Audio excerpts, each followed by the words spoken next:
Hello friends, welcome back to my channel once again.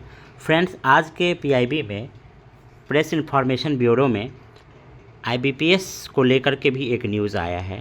News क्या है, detail में बात करते हैं। Government notifies voluntary use of Aadhaar authentication by IBPS for candidate verification examination conducted by it.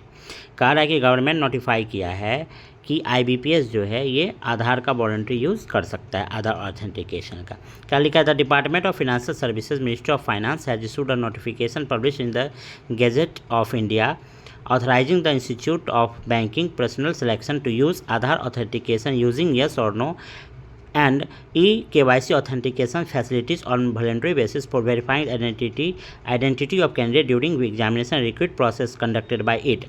यानी कह रहा है कि आईबीपीएस के द्वारा अब गवर्नमेंट ऑफ इंडिया इसको परमिशन दे दिया है कि आप वॉलंटरी बेसिस पे, यानी स्टूडेंट के बेसिस पे, यदि स्टूडेंट आपका कह रहा है कि हाँ आधार ऑथेंटिकेशन मैं देने के लिए रेडी हूँ, आधार से हमें कोई इशू नहीं है, तो आप, यानी आईबीपीएस को कहा है कि आप उसको वॉलंटरी बेसिस पे आप वेरीफाई कर सकते हैं, ठीक है, आधार को। IBPS is a design public examination authority under the public examination prevention of unfair means act 2024। कह रहा है कि आईबीपीएस डिज़ाइन किया गया है public examination authority under public examination Prevention Act 2024. The notification has been published under the Rule of 5 of Aadhaar Authentication of the Good Governance, Social Welfare, Innovation, Knowledge Rules 2020. Read with the relevant provisions of Aadhaar Act 2016. The said notification has been issued subsequent to the authorization by Ministry of Electronics and Information Technology and after consultation with the Unique identification authority of India. यह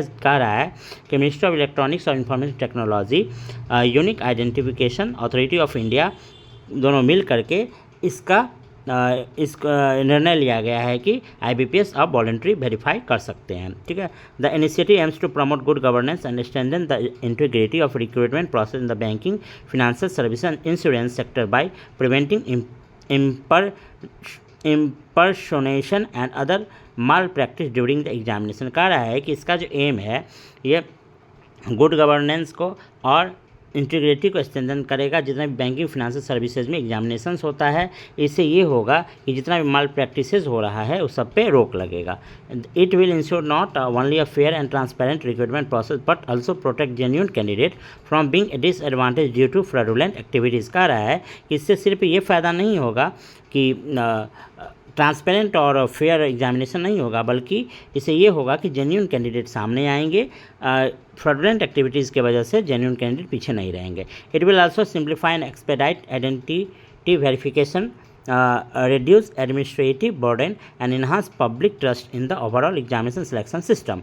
कह रहा है कि यह जो है यह examination system को, सिलेक्शन सिस्टम को और क्या किया है, एडमिनिस्ट्रेशन बर्डन को कम किया है और पब्लिक के ट्रस्ट को बढ़ाया है। तो फ्रेंड्स, ये था आज का पीआईबी का न्यूज़ जो कि आईबीपीएस से रिलेटेड था, इसलिए मैंने शेयर किया, ठीक है। यानी अब आईबीपीएस वॉलंटरी यूज़ कर सकता है, वॉलंटरी वेरीफाई कर सकता है आधार से, ठीक है। Thank you and all the best.